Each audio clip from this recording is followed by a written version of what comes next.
Hola, bienvenidas, bienvenidos a este nuevo capítulo, el segundo, de La Psiquiatría detrás de escena.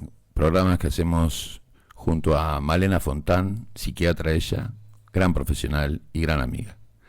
Y hoy vamos a tratar un tema, sería emociones hormonales. ¿Cómo le va, Malena?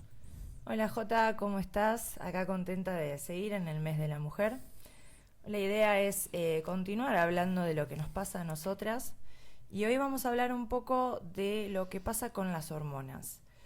Yo lo que veo mucho con mis pacientes es que a partir de la menarca, que es la primera menstruación, empiezan a aparecer los malestares emocionales.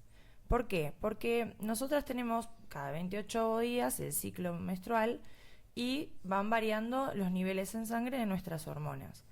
Previo a la menstruación bajan los estrógenos y la progesterona y eso hace que disminuya la actividad de la serotonina, lo que puede generar un aumento en la irritabilidad, en la ansiedad, en el estado de ánimo, sumado a que si presenta dismenorrea, que es ese dolor intenso con la menstruación, o presenta constipación, dolor de cabeza, eso también afecta al estado anímico. Es más, yo a muchos de mis pacientes les solicito que tomen anticonceptivos por más de que no tengan relaciones sexuales para ayudar en la estabilidad. Y además lo veo a medida que mis pacientes mujeres van creciendo y se estabilizan hormonalmente, la inestabilidad emocional va mejorando. Ahora, estos síntomas, hay gente que puede no tenerlos, pero hay gente que le puede ser muy molesto y ya llegaría a ser lo que se llama el síndrome disfórico premenstrual. Cuando hablamos de síndrome disfórico premenstrual, cuando estos síntomas se hacen muy graves, generan mucho malestar y están muy marcados. Para la psiquiatría, para hablar de trastorno, tiene que haber alguna alteración en nuestra vida cotidiana, alguna alteración en nuestra vida social, laboral, amorosa. Entonces, si en cada menstruación nos genera mucha irritabilidad, que terminamos rompiendo cosas, o que estamos 3 días en la cama llorando, donde a lo que voy, que hay una emoción demasiado marcada y se repite, bueno, esto ya Bueno, en es un realidad lo que hay trastorno. es sí, hay un cambio emocional también, ¿no? Que Eh, esto eh, se exacto, evidencia en la exacto, conducta de la persona. sí, exacto. El cambio emocional por lo general se da en todas nosotras, en todo el ciclo, pero hay veces que hay mujeres que el cambio es muy marcado, y hasta pueden aparecer ideas de lastimarse. Entonces ya estamos hablando de otro tipo Vos hablás de de gravedad. agresión a sí Sí, misma. exactamente. O sea, un malestar psicológico grave. Entonces eso ya es el trastorno premenstrual disfórico y es el que se trata con medicación. ¿Qué se trata con medicación en esos momentos? Yo prefiero, en vez de tratarlo con medicación psiquiátrica, tratarlo con anticonceptivos y prevenirlo y punto. Pero bueno, está descrito en los libros de psiquiatría. Una vez que empieza el periodo, ya al segundo o tercer día ya los síntomas se van. Malena, ¿cómo se manifiesta esto en la etapa del embarazo de una mujer? El tema de estas emociones. Bueno, acá ya no solo participan el estrógeno y la progesterona, también empieza a participar la prolactina y el cortisol, generando además mayor inestabilidad emocional y mayor vulnerabilidad. Entonces es normal que en una embarazada haya más sensibilidad emocional. Y está muy discutido el tema de si hacer o no tratamiento psiquiátrico en el embarazo. Se hicieron miles de estudios, porque en un momento se decía que tomar medicación psiquiátrica en el embarazo podía generar más riesgo de autismo, pero en realidad, a ver, hay psicofármacos que en embarazo se pueden dar, que están aprobados. Es más, hay medicación psiquiátrica que está más aceptada que un ibuprofeno, a ese punto, ¿sí? Y está comprobado que es mejor para el bebé una vez que nazca que la madre esté mejor anímicamente con medicación que esté mal anímicamente sin medicación. O sea, por ejemplo, en estos estudios que se hicieron con respecto al autismo, en realidad dieron más chances de tener autismo si no hicieron tratamiento que si hicieron tratamiento. Y los efectos adversos, a ver, hay medicación que obviamente no se da en embarazo. Por ejemplo, el Valcote, que es muy conocido, es el que se le dio a Maradona y lo engordó, que se da mucho en adicciones. En embarazo puede generar muchas deformidades en el recién nacido. Está completamente contraindicado. Otros fármacos también pueden generar deformidades, pero por eso como en el consultorio, por lo general, en mujeres fértiles, por el riesgo de embarazo, trato de usar siempre fármacos que se puedan dar en embarazo, porque puede pasar que una paciente quede embarazada durante el tratamiento y estuvo los primeros días del embarazo, las primeras semanas con medicación, que son las semanas más claves, porque es cuando se forma el embrión y es donde aparecen las malformaciones.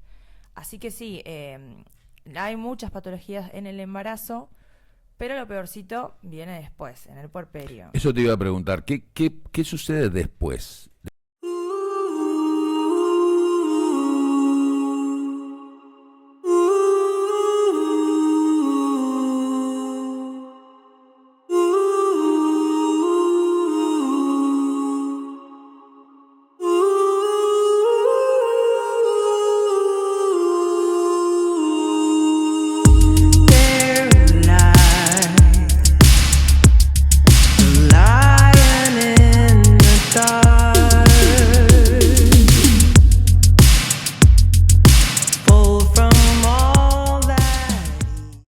Decían, bueno, soy mala madre. Le ha pasado a un montón de madres en su momento, porque no se hablaba de eso. Hoy en día sí se está hablando. También hay gente, obviamente, que idealiza el puerperio y que idealiza el embarazo y dice que el parto fue lo mejor de su vida, que capaz que para ellos sí, pero para otros no. ¿Qué pasa? Una vez que nace un bebé, hay un bajazo hormonal que lo más probable es que ocurra algo que se llama baby blues. Que en el Instagram hicimos una encuesta. ¿Qué sería el baby blues? Exacto. En el Instagram hicimos una encuesta para ver si sabían lo que era el baby blues. Y la gran mayoría no sabe lo que es. Es baby, de bebé, blues, sí. como la música blues, es sí. Todo lo que es blue en inglés habla de como medio depre, ¿sí? Entonces, son síntomas depresivos que no llega a ser un trastorno, ¿sí? Sino que es... se puede mejorar con el tiempo. Es normal, no es que requiere tratamiento psiquiátrico, no es grave, es esperable. Es importante que las mujeres sepan lo que es para no sentirse mal por estar tristes después de un parto. Pero es estar mal anímicamente, porque aparte, imagínate, acabas de tener un bebé, tu cuerpo es deforme, tenés la panza deforme con los abdominales separados, no tenés fuerza, te duelen las mamas, obviamente vas a tener un montón de alteraciones que van a hacer que no te sientas del todo bien, no solo anímicamente, sino de cuestión de autoestima. Y un poco la cuarentena, la conocida cuarentena, que es esto de no tener relaciones por 40 días, por un lado es porque después de un parto el útero queda abierto y es una entrada a bacterias, pero por otro lado es porque la mujer en ese momento tiene cero deseo sexual, cero, por el bajazo de hormonas y por la cuestión de autoestima, ¿sí? Ahora, no es lo mismo el baby blues que la depresión posparto, la psicosis posparto, ¿sí? Bien. Porque ya la depresión posparto ya sí es una enfermedad que hay que tratar, que ya son síntomas depresivos más marcados, de que duran más tiempo, más inhabilitantes, donde le cuesta mucho salir de la cama, le cuesta mucho vincularse con el bebé. A veces está acompañado con poca bajada de leche, o a veces también se genera cuando el recién nacido tiene que quedar en neo, o al mes pasa X situación y tiene que quedar internado, entonces se separa de la madre, y genera como cierta distancia emocional con la madre y pasa a tener una depresión posparto. Y escúchame, ¿hay mujeres que tienen más predisposición a esta situación de tener más? Sí, por supuesto, por supuesto. Primero, ¿Y qué las caracteriza? ¿Qué sería? primero está de la mano los antecedentes familiares. ¿Sí? Bien. La madre de la paciente tuvo depresión posparto, bueno, lo más probable es que la paciente lo tenga. Si la paciente tuvo episodios depresivos previos al parto, lo más probable es que lo tenga. El trastorno bipolar de lleno va a tener seguramente una depresión posparto, ¿sí? Y también hay cuestiones... ¿Hay señales? Sí, pero antes de las señales, también hay cuestiones como, por ejemplo, un embarazo no deseado o una poca compañía de la pareja. Claro. Por eso para mí sería muy importante que luchemos porque los hombres tengan una licencia de paternidad más larga, porque es muy importante que nosotros estemos acompañadas por nuestras parejas.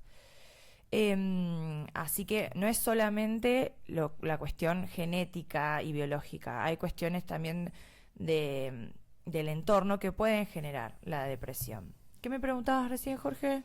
Si hay señales. Sí, hay señales. Empiezan con un comportamiento extraño,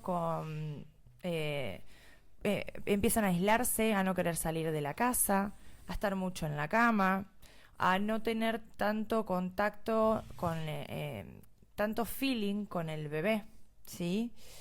Y lo grave de esto es que si no se trata, puede evolucionar a la psicosis puerperal, que es una de las enfermedades psiquiátricas más graves que tenemos. ¿Por qué? Porque la psicosis ya, la paciente empieza a tener delirios, donde, por ejemplo, piensa que el mundo se va a acabar, entonces tiene que matar a su bebé y a sí mismo para salvarlos del malestar. Y acá es donde ocurren los asesinatos a los bebés, que hay muchos casos. Acá en La Plata hubieron un montón de casos, de vez en cuando en el noticiero sale, de alguna madre que veían que tenía un comportamiento medio extraño, no hicieron tratamiento rápido, no indicaron un acompañamiento permanente y terminaron en esto, que es gravísimo. Y de hecho la psicosis es muy difícil de tratar. Es una de las patologías donde nosotros usamos a veces el electroshock. O sea, imagínate lo grave que es. Yo tuve una paciente que era una depresión posparto de libro. Su bebé a los 2 meses estuvo internado por, no me acuerdo qué enfermedad, como un mes. Ella no tuvo ningún antecedente, pero sí era un embarazo que llegó de sorpresa, digamos, con un vínculo que recién arrancaba. Y entonces ella empezó a sentirse rara. Me lo narraba así. Como ella nunca había tenido contacto con psiquiatría, se sentía rara, se sentía desanimada, malhumorada, se peleaba con la pareja. Ella tenía otro hijo y no tenía el mismo vínculo con este nuevo que con el anterior. Y vos sabés que había ido a un psiquiatra y el psiquiatra le había dado clonazepam, que menos mal que a la siguiente semana hizo una interconsulta conmigo, porque para cuando hizo una interconsulta conmigo ya estaba teniendo episodios de agresividad. O sea, algo creo que le había revoleado al marido, una mujer que nunca en su vida hizo eso. O sea, ya estaba camino a la psicosis. Todavía no estaba en una psicosis, pero bueno, lo que se hace el tratamiento con un antidepresivo y sí o sí el acompañamiento permanente. No dejarla nunca sola con el bebé. Eso te iba a decir, ¿cuál es el rol que debe cumplir la pareja? Mira, en este caso, te lo cuento porque fue un caso muy... está bueno para poder explicarlo. Sí. Yo ni bien termino de corto el teléfono con la paciente, hablo con el marido, porque el marido no entendía lo que estaba pasando. y se estaba enojando con ella, porque dice, ¿qué le pasa a esta? Que me contesta mal, me trata mal, ella no era así. Entonces yo le explico al marido lo que le pasa y que le tenga paciencia. Y que entienda que no es que es capricho de ella estar así. Claro. Que la acompañe más, que le den tiempo sola, que no esté ella todo el tiempo con el bebé, que esté acompañada, porque aparte ella sentía, y eso agravaba la situación, sentía que nadie la entendía. Se sentía sola. Exacto, exacto, y no entendía lo que le pasaba. Una vez que yo le expliqué lo que le estaba pasando, mejoró. Por suerte, el marido era policía, entonces estaba muy empapado en el tema. Se ve que ha visto en alguna de estas llamadas de emergencia alguna situación que cuando le dije depresión posparto, él ya sabía lo que era, y se pudo pedir licencia también por acompañamiento familiar, para acompañarla, y también, bueno, que la familia la acompañe, porque no hay que dejarla sola con el bebé hasta que se vaya el riesgo. Bien. Es más, hay veces hasta que hay que separarla del bebé. En lo que es psicosis, hay veces que hasta que hay que separarla. Bien. Bueno, segundo capítulo de la psiquiatría detrás de escena. Espero que les haya gustado. Todavía no tenemos muy bien pensado qué vamos a hablar en abril, pero bueno, estén atentos a nuestro Instagram, Psiquiatría detrás de escena, que ahí ya les iremos para informando. Que nos manden preguntas, sí, inquietudes, manden preguntas, opiniones. Exactamente. Y bueno, agradecemos compartir tanto nuestro Spotify como nuestro YouTube, y que nos sigan en Instagram, obviamente. Dale. Les mandamos un saludo y feliz mes de la mujer. Gran saludo. Chau.